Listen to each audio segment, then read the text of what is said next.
Crônicas do Amanhecer, por Feijão, Centro Espírita Allan Kardec. Balneário Gaivota, 10 de dezembro de 2017. Casa Mal Assombrada está à venda em Staten Island. Conheça a história. Você viveria em uma casa mal assombrada? Se a resposta for sim, esta propriedade pode ser justamente o que você está procurando.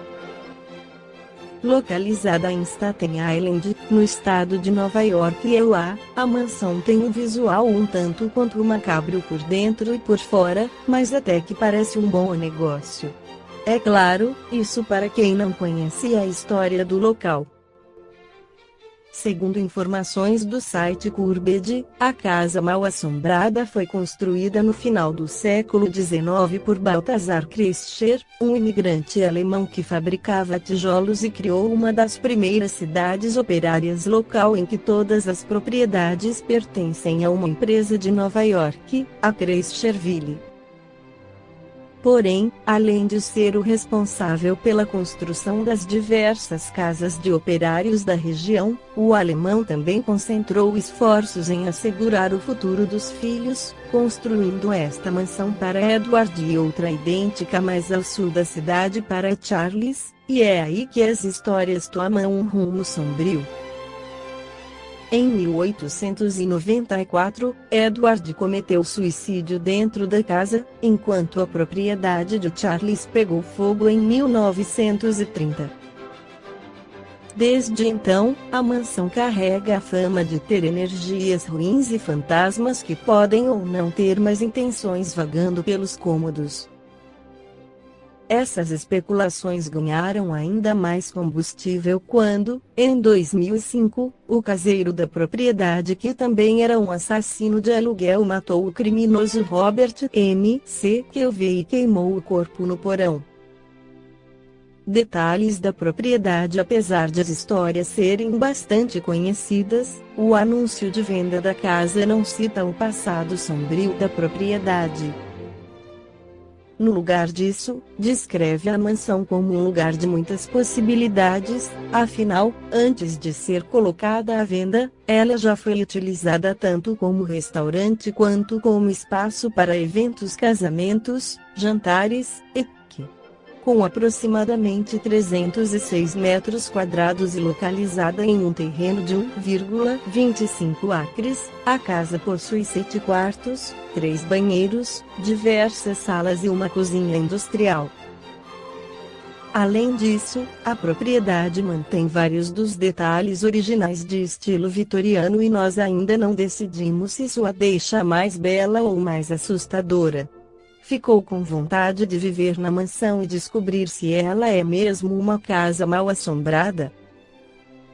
Bom, além de ela precisar de uma boa renovação, o preço é salgado. Quem quiser ser o novo dono da propriedade terá de desembolsar $2 milhões, o equivalente a 6,5 milhões de reais mais $1,2 mil, cerca de R$4 mil em impostos mensais. Além, é claro, de aturar um ou outro fantasminha na hora de fazer aquele lanche da madrugada. Casas mal assombradas são ambientes onde existem a presença de espíritos desencarnados e tais espíritos conseguem influenciar fisicamente objetos, criar a sensação de tato físico além da produção da mais variada forma de interferência no ambiente. Em casos mais raros, o espírito pode se materializar e tornar-se visível. O marco zero do espiritismo em uma casa assombrada. Em 30 de março de 1848, em Sdesville, perto de Rochester, Nova York e lá, duas irmãs, Catherine e Margaret Fox, com idades de 11 e 13 anos, alegavam que ouviam sons de pancadas inexplicáveis que partiam de um cômodo da casa onde moravam.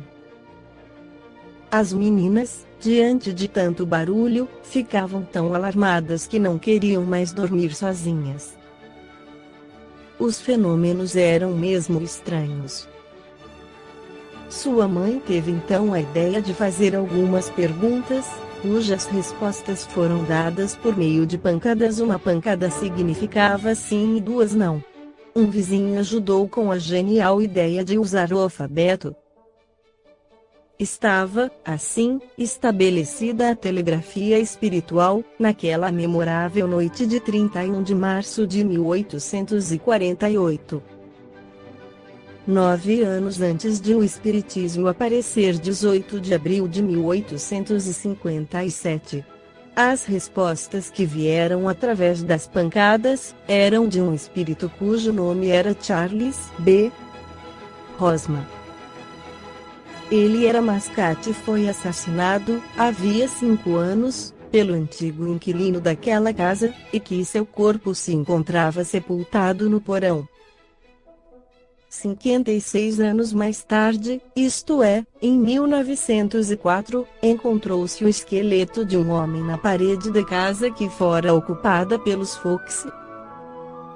Assim compreendemos que os espíritos, para conseguirem atuar no meio material, é necessário que eles se utilizem da energia de um ser material, ou melhor, de uma pessoa viva encarnada.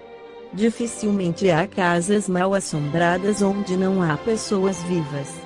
Sem elas não há doação dessa energia, que no Espiritismo chamamos de fluido. E não é qualquer pessoa que consegue esse feito. Na doutrina espírita chamamos de médiuns as pessoas capazes de produzir tais fenômenos. Pode ocorrer de um apartamento vizinho ter uma pessoa com mediunidade e assim estar produzindo fenômenos em outro apartamento onde não há nenhum médium. Tudo isso é possível. A situação é mais complicada para a pessoa viva que a médium.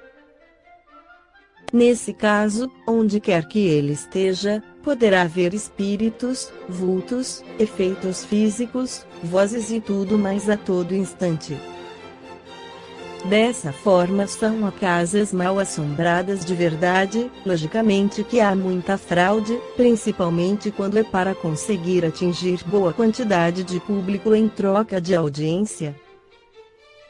Mas todos temos algum caso de casa mal assombrada de verdade na família, direta ou indiretamente é o mundo espiritual tão presente nos alertando para dar mais importância às coisas de Deus do que aos benefícios materiais.